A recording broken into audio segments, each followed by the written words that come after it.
Okay, so yesterday I posted a video on just ideas I had to kind of get you by or tide you over until people are out of self-quarantine mode.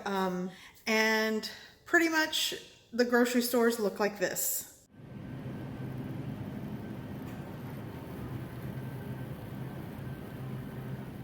And I don't foresee it changing within the next week or so, possibly months. I hope not, but you know, that might be the reality that most of us face. So what I'm going to start doing on my channel is sort of showing you what I'm cooking while I am trying to ration or make a meal stretch while my family and I are staying home.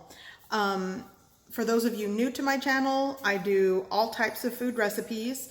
For those of you that are my people that have been here from my humble beginnings, you know I like to make a meal stretch anyways. I like to recreate leftovers and use what I have in my pantry and fridge. What better time to show you guys how to do that, because sometimes I don't share with you all of the things that I do. But this is one of those moments. I'm going to show you. You may or may not have these ingredients at home. Maybe the ideas will help you with what you have, what resources you have in your house, but maybe together we can sort of get through this. So today, I'm actually cooking one meal today. This is going to be the meal that's going to tide us over for the entire day. I'm going to show you guys what the one meal we are eating today. It's going to last us for the day.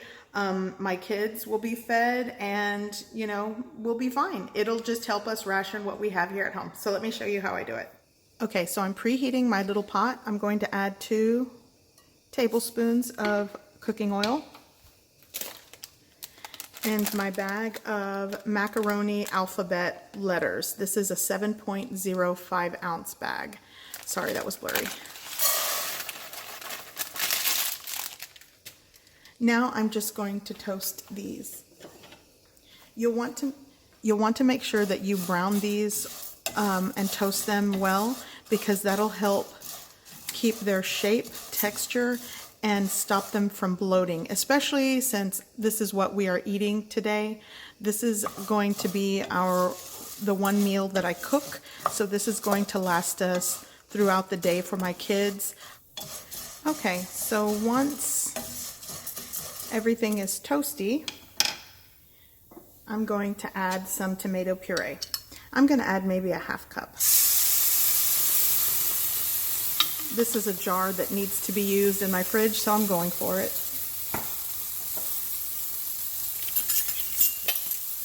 I'm also going to add a tablespoon of chicken bouillon powder. This is what I'm using, Knorr brand. Garlic powder, maybe a half teaspoon of onion powder. I'm going to give that a mix.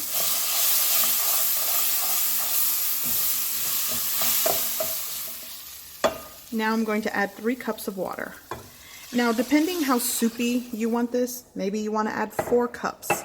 I'm just going to go for 3 cups today. Sometimes I only add 2 if I want it to be more of a side and less soupy.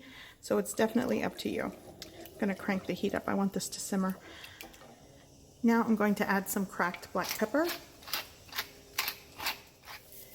and a 15.25 ounce can of golden sweet corn that I've drained right into the pot. Give that a mix. I'm just going to bring this up to a simmer. I'm going to cover with a lid. I'm going to lower the heat and let this simmer with the lid covered for about 15 to 18 minutes, and the pasta is cooked through.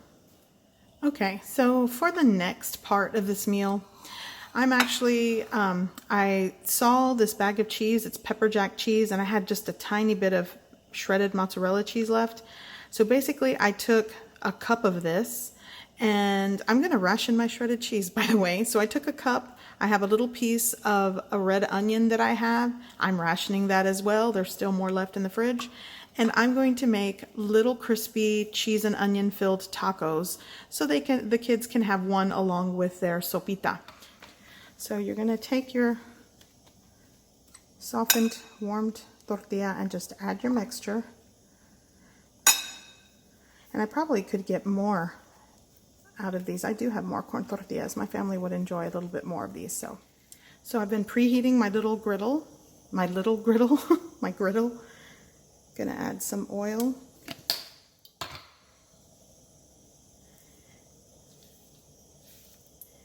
And there you go.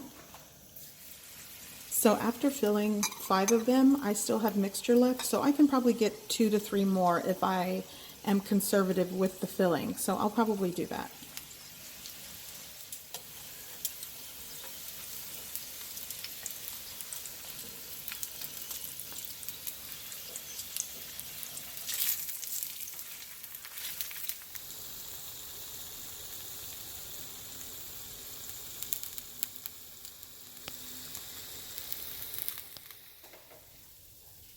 Okay, so here is sopita with corn. And again, if you want this to be more soupy, then you're gonna have to add more water. But this is how we're eating it today. So here are my tacos dorados, or the little cheese and onion filled crunchy tacos. They're done. I managed to get 8. My serving of sopita. And then we'll just do, there we go. I hope you give this recipe a try. I hope you like it, and thanks for watching.